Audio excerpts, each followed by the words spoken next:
والإسلام ديني ومحمدا رسول الله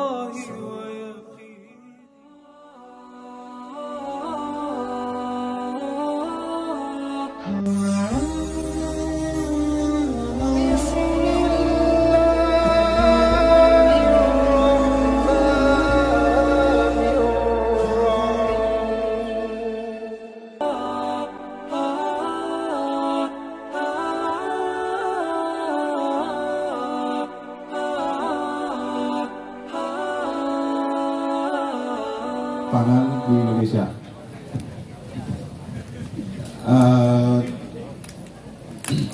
Saya aturkan terima kasih bagi yang telah menghadiri acara BIMTEK ini. Alhamdulillah dari beberapa wilayah telah datang dan apresiasi sekali. Saya ucapkan terima kasih banyak sekali. Sip. Oke, Om Anil, kita lanjut aja. Ini teman-teman sudah penasaran, katanya untuk persiapan lahan dan media tanam. Nah, Anda terkenal dengan masternya itu. Ayo coba kasih clue-nya, kasih resepnya. Pokoknya jangan tipu-tipu ya. Sedap. Ini sebenarnya ngobrol santai aja ya. Ngobrol santai sambil ilmu. Siap. Ngobrol santai, tapi di situ kita ada ilmu-ilmu yang kita dapat. Pertama dari pengalaman saya sama beberapa tahun yang lalu saya banyak kegagalan namanya di anggur kan. Kita satu harus tahu kultur tanah, cuaca, dan keasaman tanah yang di situ. Setiap wilayah pasti berbeda.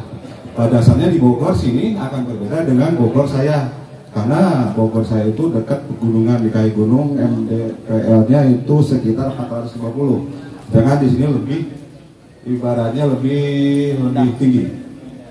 Dan dari cuaca sangat beda, makanya kita ibaratnya tetap anggur itu yang kita tahu itu dari luar negeri, tetap kita harus mengadopsi dalam artian dari medianya itu sendiri. Tidak mungkin tumbuh bisa secara naluri kita tancap kayak singkong. Dari beberapa tahun saya banyak kegagalan yang saya alami. Alhamdulillah dari pengalaman itu saya jadikan motivasi buat diri saya, karena beranggapan anggur itu tidak bakal tumbuh di Indonesia, tidak bakal optimal. Ternyata sini Indonesia pelajari, alhamdulillah. Makanya kita harus memperhatikan anggur itu medianya itu sebagai rumah, Om, Tanda ya. Jadi mau dimanapun itu, kalau rumahnya ibaratnya kita dari pertama kita baikkan, sehatkan, insya Allah kedepannya pertumbuhannya akan optimal dan apa yang kita harapkan akan tercapai gitu kan.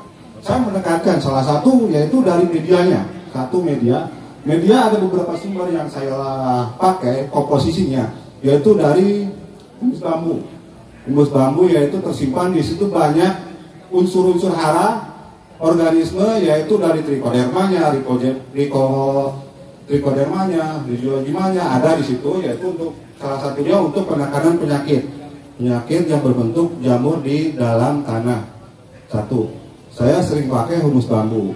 Kedua, mungkin ada pengolahan juga dari humus bambu tersebut, yaitu cara ada dengan manual, yaitu dicacah, ada juga dengan digiling, sehingga terlihat serasinya gitu, sehingga halus dan diserap tanaman itu lebih cepat. Salah satunya itu. Kedua, yang saya pakai campurannya yaitu skam lapuk. Skam lapuk yaitu di situ banyak mengandung nitrogen dan untuk mengemburkan juga kan dan media jadi sangat berpengaruh, karena yang kita amati harus benar-benar gembur atau poros di situ. Itu yang sangat hal penting kita harus perhatikan dalam media tanam. Ketiga yaitu skam bakar. Yang kita ketahui skam bakar di situ yaitu tergantung karbon. Itu salah satu untuk penyerapan racun. Dan kedua fungsinya sama untuk menggemburkan juga, gitu kan? Menggemburkan juga si media.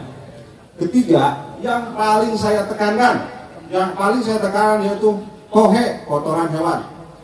Kenapa yang saya tekankan itu kohe? Sehingga di dalam kohe itu kita harus benar-benar steril, harus benar-benar ibaratnya melalui fermentasi.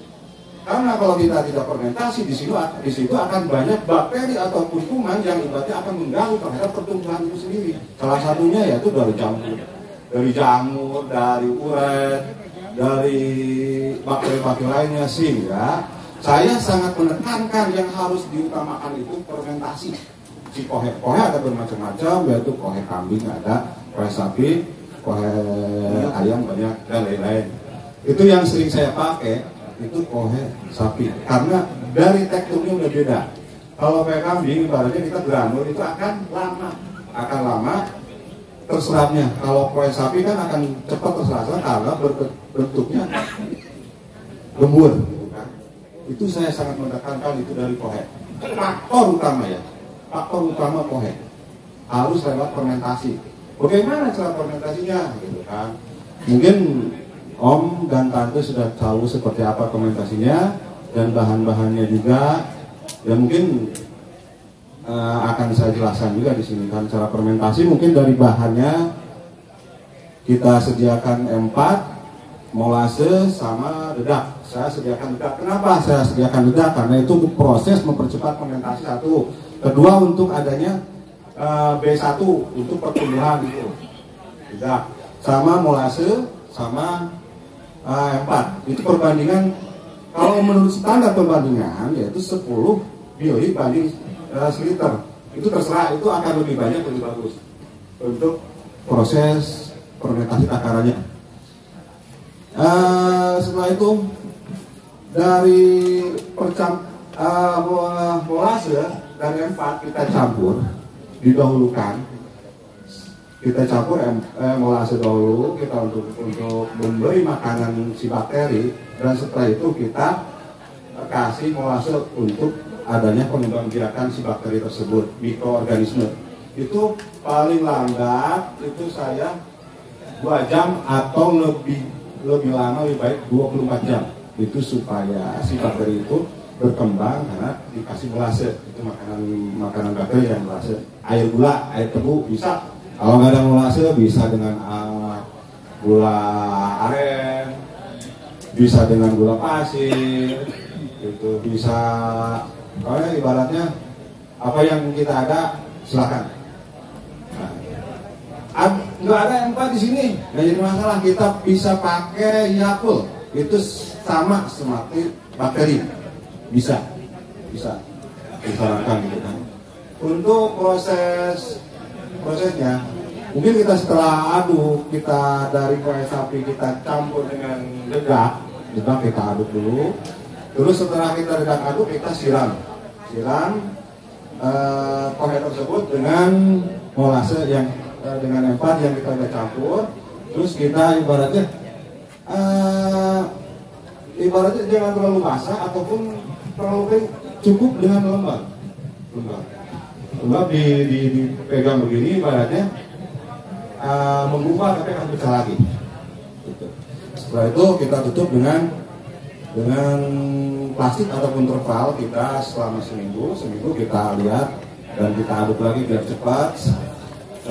Sekalian kita lihat, sekalian cek juga kekeringannya, kadar airnya kita cek, jangan sampai ibaratnya di situ terlalu kering nanti proses fermentasinya nggak jalan gitu. Yang dikhawatirkan seperti itu.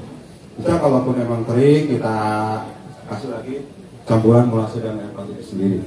Setelah itu kita tutup lagi selama seminggu atau 2 minggu, kita cek sekalian diaduk. Itu ibaratnya itu akan maksimal selama 3 atau 4 bulan lamanya, itu insya Allah akan matang karena proses fermentasi itu jalan. Apa sih cirinya proses fermentasi itu bisa berhasil? Kita lihat dari pertama bentuk yang kita pahami, bentuk yang masih mentah itu akan kelihatan dengan bentuk yang sudah matang. Ibaratnya yang masih mentah ibarat kelihatan ada hijau-hijaunya, ibaratnya ini ada, itu kelihatan bentuknya enggak gembur. Kedua dari warna. Ketiga dari bau, itu akan tercium beda. Kalau yang sudah matang itu baunya seperti tanah. nggak mengandung aslinya ya, korek. Itu ibaratnya di situ baru kita ibaratnya dari bentuk, dari warna itu ada standarnya ya. Kalau ibaratnya kita melihat kematangan itu standarnya seperti itu. Dari baru sudah matang, baru kita campur dengan komposisi yang tadi rumus bambu, sekam bapuk, sekam bakar, sama kohe. Ya, setelah itu berapa sih komposisinya? Gitu kan?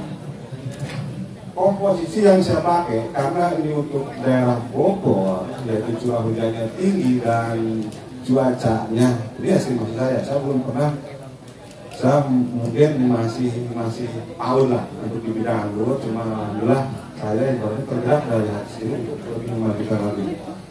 Estimasi di sini yaitu untuk saya pribadi Bogor Selatan yang dekat gunung, kaki gunung ya dibilang Cigombong, itu pakai satu perbandingannya sekam humus bambu 1, sekam bakar 1, sekam mentah 1, sama kohe fermentasi 1. Itu kuncinya di situ. Dan saya yakin yang faktor utama itu pendukung kesuburan itu yaitu terkandung di kohe dan humus bambunya. Yakin. Untuk ibaratnya di wilayah lain kita bisa menyesuaikan. Jangan ke ibaratnya, oh saya ini wilayahnya nggak ada humus bambu ataupun gimana. Kayak itu jangan ambil pusing. Coba kita, karena saya yakin setiap wilayah itu akan berbeda dari kultur, dari cuaca itu kan berbeda. Bisa saja ibaratnya kita cuma kasih kohe, sekam bakar, sekam lapuk, bagus, bisa. Karena kultur di sana itu mengandung pasir. Satu mengandung pasir, pH-nya stabil, kedua cuacanya bagus. Bisa jadi, gitu kan? Itu bisa bagus. Saya yakin di situ karena saya ibaratnya melakukan seperti karena di daerah Bogor yang sangat curah hujan tinggi dan ekstrim. Kalau di wilayah lain mungkin tidak pakai bisa bagus, dan kalaupun pakai dengan campuran kasih tanah di situ 30%, itu yakin saya akan bagus. Karena saya sudah membuktikan di Lampung. Saya ada konsumen saya di Lampung sering sharing, ini saya kirim ke sana, alhamdulillah hasilnya bagus. Itu di Lampung. Karena mungkin di Lampung kan lebih panas cuacanya dan tanahnya. Itu hasilnya alhamdulillah.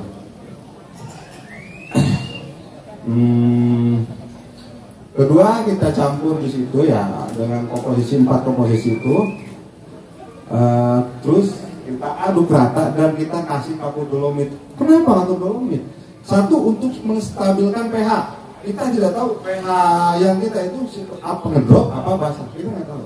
Nah di situ gunanya satu untuk mengaturkan pH dan salah satunya untuk menghilangkan penyakit-penyakit di situ. Itu seperti itu gunanya. Itu komposisinya satu ya. Udah kita bahas berarti dari situ dari awal medianya, komposisinya, dari fermentasinya, terus dari sekarang kita lari ke persiapan lahan ya. Kita lari ke persiapan lahan. Kita sudah sedia medianya, sedia apanya, kita lari ke persiapan lahan. Saya sangat meyakini lahan setiap wilayah itu akan berbeda.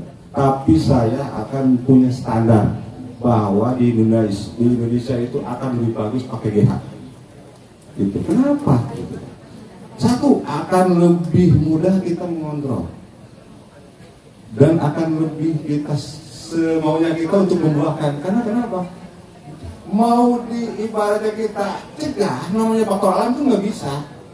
Takutnya pas kita, kita di sini musim kemarau, kita pas pakai hujan, itu yang jadi masalah gitu kan.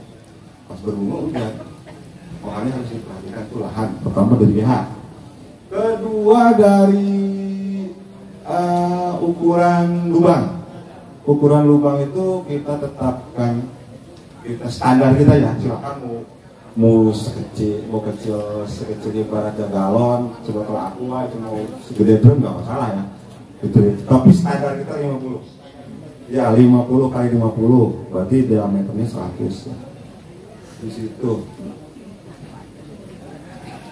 semakin gede sih semakin baik. Terus jarak, sebenarnya saya punya estimasi jarak itu satu tergantung varietas. Jarak itu satu ya tergantung varietas. Ibaratnya varietasnya yang short, sayang akan ibaratnya dipakai long gitu. Short itu kan pemangkasan pendek, medium, sedang, long, panjang kan? Jadi kita estimasi kita mau pakainya sistem apa? Sistem ada 3 sistem. Sistem apa? Sistem traliste, ada sistem tralisia ya. Jadi ada 3 sistem di situ. Makanya kita harus ibaratnya pengennya apa sih, sistemnya gimana? Maka yang dirapi itu oh gini pengennya, oh seperti ini banyak kan ini dia seperti ini bisa. Ukuran tergantung jarak, mau semeter, mau semeter 25, mau meter setengah itu sampai 2 meter terserah. Itu menyesuaikan ya, nggak baku karena setiap ini punya estimasi dan ibaratnya kiblat masing-masing. Gitu. Jadi nggak tahu ke situ. Kedua, jarak yang standar, yang para tadi kan yang tralis ya, yang tralis bisa 1 meter atau 1 meter setengah terserah. Yang para saya punya standar 3 meter. Bisa aja. Kan kita tahu, kita lihat karakter. Yang karakternya short bisa 2 meter bisa.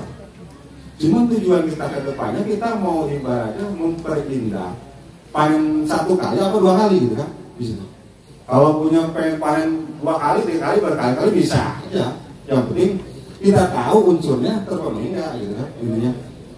Jangan sampai kita tekan terus pembukaannya nggak maksimal, otomatis lama-kelamaan si batang dan pertumbuhan itu akan tersedot ke buah dan mati gitu. Ya semua kan berawal dari estimasi ya, dari pengalaman. Silakan saja berkreasi, cuman kita berkreasi juga harus punya standar. Saya juga alhamdulillah saya banyak belajar dari Om Andi, Om Iman, Om Tosar juga, semua juga yang di sini saya sebenarnya masih paut dibilang. Nah, terus dari tadi mana ya? Dari jarak dari para ya, para itu tergantung kita mau ibaratnya berapa meter, tapi estimasi saya 3 meter itu untuk kapasitas short dan medium. Itu untuk yang long terserah. Karena saya sudah melakukan penelitian, ternyata jarak lebih dari itu sama aja. Apalagi yang di Jepang kan bisa sampai segi ini 1. Gitu kan? Itu tergantung. Kita jangan diribetkan. Sebenarnya kita bawa aja Pak, ya Tante, Om, kita jangan terpaku. Oh nanam anggur itu susah. Itu sebenarnya susah. Ingat kata-kata satu senior saya. Menanam anggur itu gampang. Asal punya ilmunya, Om. Iya makanya kan jangan kita terpaku. Ibaratnya kita dikendalikan oleh tanaman, kita sendiri yang mengendalikan gitu. Jangan sampai oh ini tanaman mau kemana? Justru kita yang harus membuatnya, dia harus keinginan kita dan kita harus tahu SOP standarnya yang udah beres gitu kan. Kedua, lubang tanam, pelubangan diusahakan didiamkan dulu ya. Pelubangan didiamkan dulu selama 1 minggu untuk mengaktifasi gas yang ada yang keluar dari lubang tanam tersebut. Jangan langsung ditanam, dibiarkan dulu 1 minggu. Lubangnya bagaimana Om? Ukuran lubang? Ukuran lubang 50 kali 50 itu standar ibarat. Ya, terserah mau ibaratnya segede itu nggak masalah, silakan lebih gede lebih bagus intinya. Lebih gede lebih bagus, cuman mungkin medianya yang pusing, yang ribet ya, yang banyak. Terus setelah kita bikin pelubangan itu kedalaman juga 50 ya? Apa gimana? Kenapa? Kedalamannya? Kedalaman 50 juga. Sama, berarti 50 kali 50 itu lebar panjang tinggi? Ya, okay. Lebar panjang tinggi itu standar 50-50, berarti estimasi 100 liter ya? Ya. Estimasi 100 liter. Ada mungkin ada pengalaman pribadi ya, mungkin yang mungkin saya buat utarakan di sini karena memang itu pengalaman. Sebaiknya kalau saya pernah pribadi membuat lubang itu bawahnya, kalau buat tanaman apalagi anggur, bawahnya dikasih berangkal. Ya berangkal kalau ada.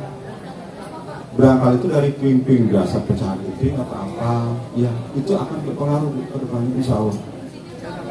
Fungsinya untuk kita ibaratnya kita dalam untuk menahan akar supaya tidak langsung di sini, kan di situ ada fungsinya. Satu, kedua untuk penyerapan, untuk penyilangan air atau nutrisi tidak langsung ke bawah. Jadi kalau kita nggak pakai itu, otomatis akan kita bawah karena penyilangan pupuk itu. Itu yang saya cermati di situ sangat bermanfaat.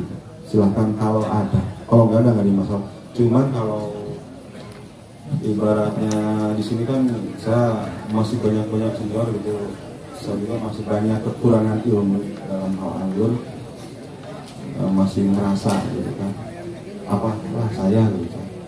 Cuma saya juga mungkin lebih banyak belajar dari sini, dari beliau-beliau. Alhamdulillah dengan seperti ini saya bisa bersinergi ke depannya. Mudah-mudahan dengan Kementan Ibu Retno bisa bersinergi dengan pengangguran Indonesia, khususnya Bogor, umumnya semua wilayah Indonesia.